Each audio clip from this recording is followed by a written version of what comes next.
oh my God, like, are you broke like me? I've always wanted to travel abroad, but I never seem to have the money for it. That's when I discovered the CBP Home app. All you do is enter in the country you want to visit. Today, I am a Mexican. After you press send, some nice people will show up to take you to the airport. Hola, amigos. Cancun, here I come.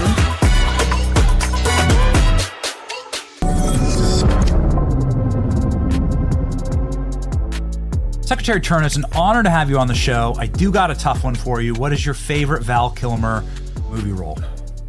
Top Gun. Yeah. You passed. There's the bite. There you go. There's the bite. There it is right there. My production team pulled up him as Batman, which I think is like, you can put it up, pop it up. It's like, it's fine, right? It's fine. He's not the worst Batman. Yeah, no, that's not a tough guy look. No. Yeah, he's not the best Batman. He's got the bat nipples, and I always had a problem with that. I always had a problem with the bat nipples. Yeah. Not where I was planning on going with this, Secretary. Right. But just wanted to maybe give you the first time ever that you talk about Batman costumes as a first off question. You're doing great to be with you, Benny. It's great to be with you. You're doing incredibly important work, and I want to pop up this post yesterday that went thermonuclear viral. Actually from March 26, where you terminated the mortgages for illegal aliens that HUD was running via Biden's taxpayer FHA plans. First off, hold on. How is this even legal? And I didn't even know that this was happening. What an insane policy. Yes. Well, and Benny, it's so good to be with you. You know, we have taken two very distinct actions. And to this one that you alluded to with the FHA backed mortgages, we want to ensure that American taxpayer dollars are going to American citizens. And so no longer can illegal aliens receive FHA-backed mortgages. And we want to make it very clear, because in the Biden administration, they prioritize illegal aliens over American citizens. And the second action that we took was with Secretary Noem at DHS to make sure that any HUD-funded housing, which is backed by and paid for by American taxpayer dollars, is only for American people. And so illegal aliens that are here in our country will no longer be able to live in HUD-funded housing, HUD-backed housing. Benny, you know, surprisingly to some people, may not be to others, but we have 9 million people living in government-subsidized housing in America. 59% of illegal alien families take at least one part or more of welfare programs in our country, which costs us $42 billion a year. And so as President Trump, Secretary Noem, and others have done a tremendous job in securing the border, we want to make sure that we turn off the spigot. So those that are here in our country illegally, we want to make sure that the resources of American taxpayers, that we protect those resources and they are used for American citizens and American citizens only. I guess I hate to ask a question again, but how is it even how is it legal? I don't understand. Your department is funded by the American taxpayer, right, and that money was being laundered to criminal aliens, and in order to give them housing when most Americans, you know, we have a young company here. There's a lot of young staffers that are in their 20s that want housing. They're desperate for housing. It's too expensive. It's so hard. The mortgage and interest rates are so high, and yet they're able to look across the street from their apartment and see a criminal alien getting government subsidized housing. It's what a prima facie insult to. Absolutely, it is an insult in the face of the American people. And so that's why we're working very hard with President Trump under his leadership, with the White House, interagency, to make sure that we are prioritizing American citizens. And if you think about it, even at HUD, we only serve 1 out of 4 eligible, those that are in need as it pertains to getting HUD-funded housing. We're only serving 1 out of 4, and we should be serving 4 out of 4. And as you alluded to, those that work on your team and other young Americans are wondering, how can I afford a house either now or in the days to come? And so we have to prioritize Americans, and that's what we're doing here at HUD and in the administration. Bit of a passion project for me, Mr. Secretary, but I do want to drill down on that. so many young people are being robbed of their chance to start the American dream. You can't you ain't no man if you don't got land, right? My grandfather used to say. And it's something important, right? Like if you have dirt under your feet that you own, and it's a home that you own, you're more tied into the society. It's less transient. You have more, more soil, right? That you wish to fight for. I know that this is certainly the case for me, and I think it's the case for everybody who owns their first home. That's why buying a home is such an important part of getting your life started. What are you doing to make that more accessible for young people? Yes, sir, you're exactly right. And, we do have a housing affordability crisis going on in our country. Illegal immigration, as we've talked about, is a big part of that. The regulatory environment in our country, which is truly burdensome, is a big part of that. And so we are very focused at HUD when it comes to creating more housing supply. And a big part of that, Benny, is the regulatory environment, taking down federal regulations, taking down local and state regulations to allow the ingenuity and the creativity and the innovativeness of American people to come alive, even as it pertains to building affordable workforce housing. And so I would say to your listeners and those that are in this generation questioning, how am I going to be able to do this? I would say, you know what? Stay tuned, keep working hard, stay faithful, and stay with us, because we're working every day very deliberately to working with private sector, nonprofits, and others to make sure that we can increase the housing supply, bring the costs down, and create more housing for the American people. So you posted recently, you and RFK Jr., and you said you're going to be working to make housing healthy again. Wanted to expand on this. Obviously, you as a former athlete, RFK, who's in his 70s, who can do more chin-ups than me. It seems like a good pairing. How are you going to make housing more healthy again?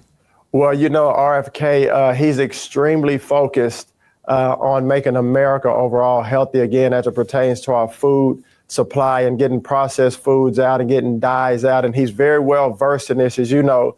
But when you talk about the neighborhoods or the communities in our country, in particular the urban neighborhoods, rural neighborhoods, tribal neighborhoods, in these neighborhoods, oftentimes being they're food deserts, they're health deserts. And so Secretary Kennedy and I and our teams were talking yesterday, how do we make these communities healthy? And when you talk about building affordable housing, workforce housing, he was saying, we need to build even community gardens to get people out and to learn how to garden, to learn how to make and produce their own food, get kids involved, get every generation involved. And, back in the day, historically, in housing projects, there was lead in the paint, there was in public funded housing, there was environmental issues. Many of those, some are still left today, but now the new construction is not just making it healthy on the inside, but also on the outside. And so we're collaborating together when it comes to physical fitness. How do we get the kids out, to collaborate with their peers and their friends to exercise from an education standpoint, fitness standpoint, even Benny, from a spiritual standpoint, from a familial, a family standpoint. And so when we talk about making housing healthy again, it's including all of those aspects. That's wonderful, Mr. Secretary.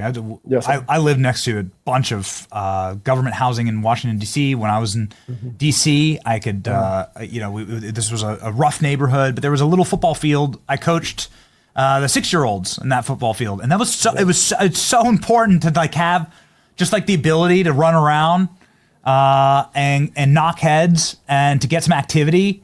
It was like the best part of those kids' days, and I just couldn't agree with you more, man. It absolutely. Kids today, they have so many distractions, as you know. They have video games, they have their phones. These, cell phones to me are one of the worst things in this generation, as in particular for our young kids. Kids don't go outside to play anymore, to go run in the grass. If you back in the day, you throw a ball in the grass or put a couple balls, man, we used to make up games, throw the ball in the air and whoever catches it, tackle them. And so we want to really encourage young people to get back to being physically fit. And it also helps you from a mental standpoint. Kids that exercise, kids that are involved in sports, kids that are involved in team activities and exercise particularly, they do greater in school. Their behavior is better when they exercise and involved in fitness. And so those things and many more are coming when we talk about making our communities and our housing healthy.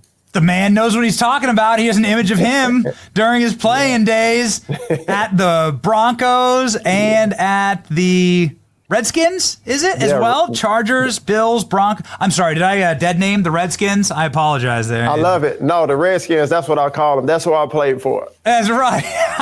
I'm sure you seem like a guy who gets very easily offended. Is this it? Yeah, there we go, right? Yeah. There you go. Mm-hmm. You might be able to do more chin-ups than RFK. I think I can get him. I haven't challenged him yet, but I think I'm going to. See you guys arm wrestle. I wanted the news of the day, Mr. Secretary, is about tariffs, and this is Liberation Day for America. The tariffs seem to already be having an effect where other countries, India and Canada, namely, but I expect Mexico and China in the coming hours to say we give up, and the tariffs are having great effect. Now, Canada has said no more tariffs on America if you guys take tariffs off us. Right. That seems like a W. How does this affect what you're doing, and how is the administration approaching this tariff battle? Well, President Trump is a tremendous leader, and anyone who is surprised by this hasn't really been paying attention. In the first administration, tariffs were successful when it pertains to steel and aluminum. President Trump campaigned on tariffs. He talks about it every day. He is an America First president. He's an America First patriot. His number one and only priority is the American people. And so when you talk about trade, we want fair trade globally.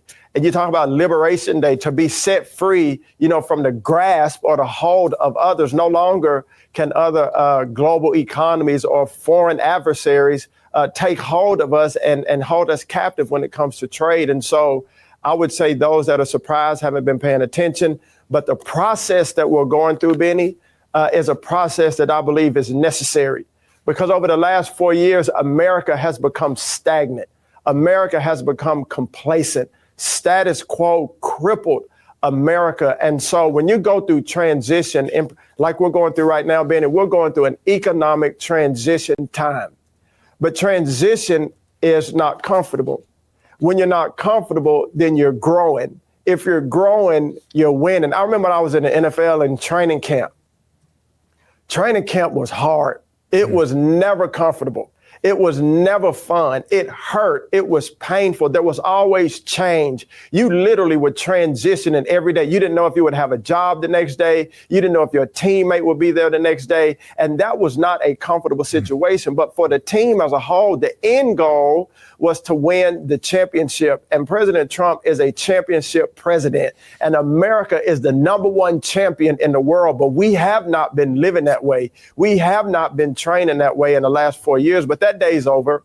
And I'm part of glad of this process, because I know even during the pain that growth is coming, even during the hardship that we're becoming stronger. And the people around the country, people around the world have been putting on notice that America is not only back, but America is very serious about handling our business the way we've been called to handle, and taking care of our people, not just for now, but for the posterity of our nation. Hey, man, preach. It's music to my ears. That's exactly how you grow. And it's exactly how you save a government that's gone so sideways. People don't like what you're doing. I did want to ask you really quickly about that hack of the video screens at HUD. Did you ever find the person who did that? Are they fired?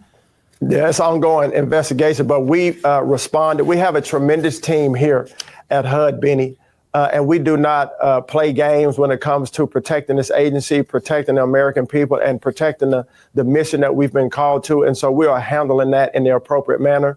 And those who did it will be handled in the way that they should be. But those things will not be tolerated here at HUD, not under my leadership, not under our team, because our number one job here is to serve the most vulnerable people of this country. So we don't have time for games. Yeah. We don't have time for things that are not filled with integrity, transparency, and honesty.